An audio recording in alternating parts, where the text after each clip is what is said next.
The difference being that it's Sea Island cotton versus Alabama cotton. Sea Island cotton wouldn't grow here when it was attempted to be displaced from the Gullah Geechee Nation. It would not grow. Sea Island cotton requires the salinity of the salt-filled air for it to grow, for it to flourish, wherein there's a short-grain cotton that grows here in Alabama and even into Mississippi and Texas and Louisiana. The thing about this is that if you look at this one and you look at the others, unless you look very closely, you wouldn't say they were so different. You would just do what you just did a minute ago. You say, well, it's cotton. Well, that's the same way that people did with the Africans, unless it was when they wanted to put a value on it. They would say to the Africans, you are all slaves, not enslaved people. But if they were going to sell them, they would mark it on the paper, specifically what type of black gold or black cargo the Africans were.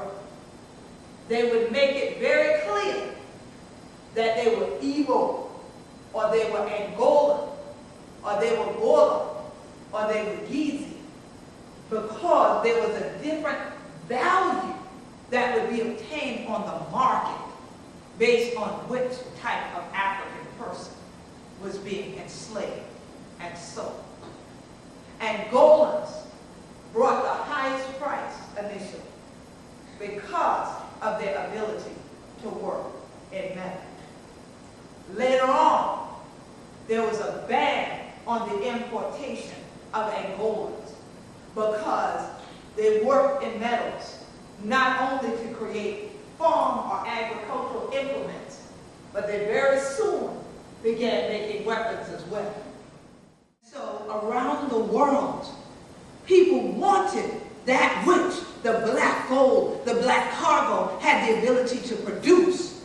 But we cannot let them know that they are gold. We cannot even say they are human beings.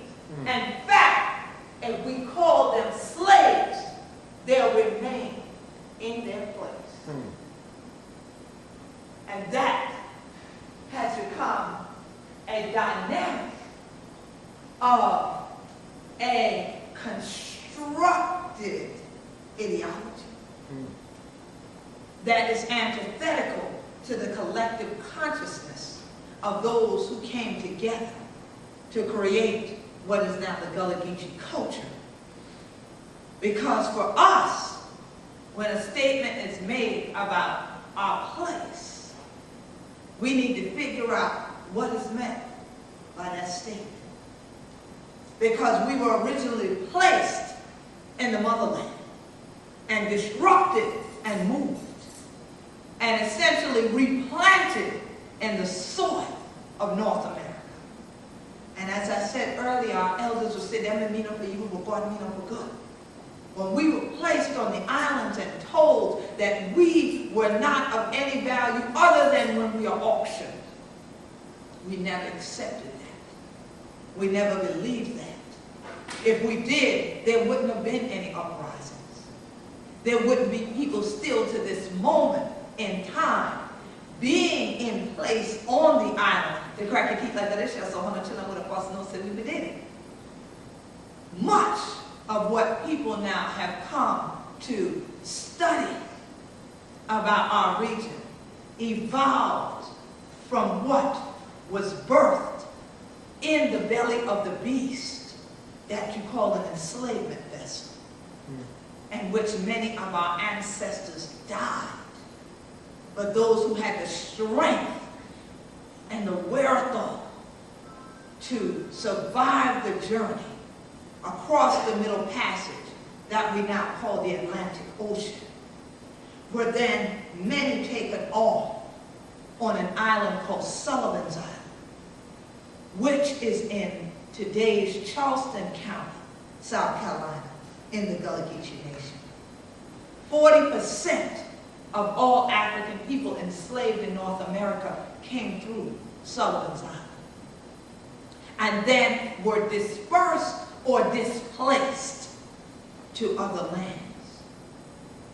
Many of them initially being displaced on neighboring islands and even the peninsula that is historic Charleston, for occupancy of a land that didn't actually belong to any of them, because that was not where initially they were birthed.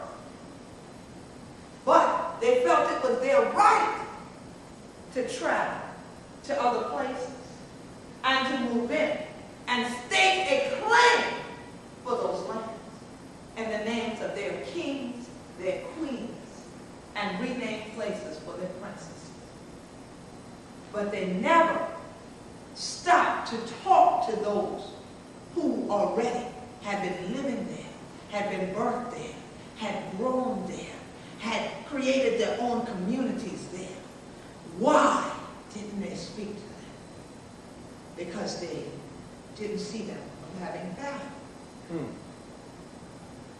So why speak with them? This is what we've decided and what we want. So we should be able to place it wherever we please. That process has been an ongoing continuum. And people have been moved from place to place to place by circumstances throughout the story of the world. But that never means that we should ever disrespect, devalue, or forget those that built up a place and a space to what it is that we can now examine, celebrate, and treasure together if we respect it enough to come and speak to them. As I said earlier, in Gullah, when we were kidnapped, they didn't speak to us and ask us who we were or why we did what we did. They didn't even value us having our own names. So all of that was to be changed. Because if I have the ability to change your name, I have the ability to change your existence. Because now, whatever you are now called is what you will come to be. That's why there's an African proverb that says, as long as a man's name is called, the man never dies.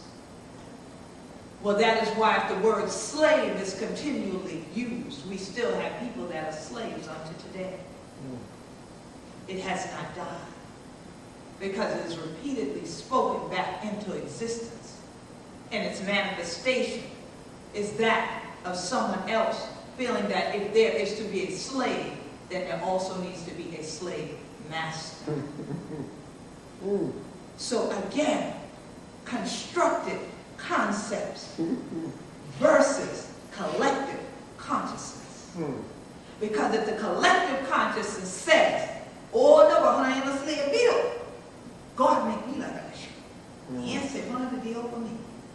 And if the group says, we will not stay in this place under this conditioning, then that cannot stand.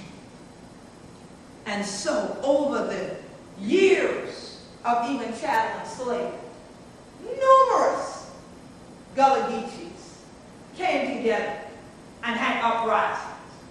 But the way in which not to get the word out was don't talk about it, don't write it down. If they find out, then more of them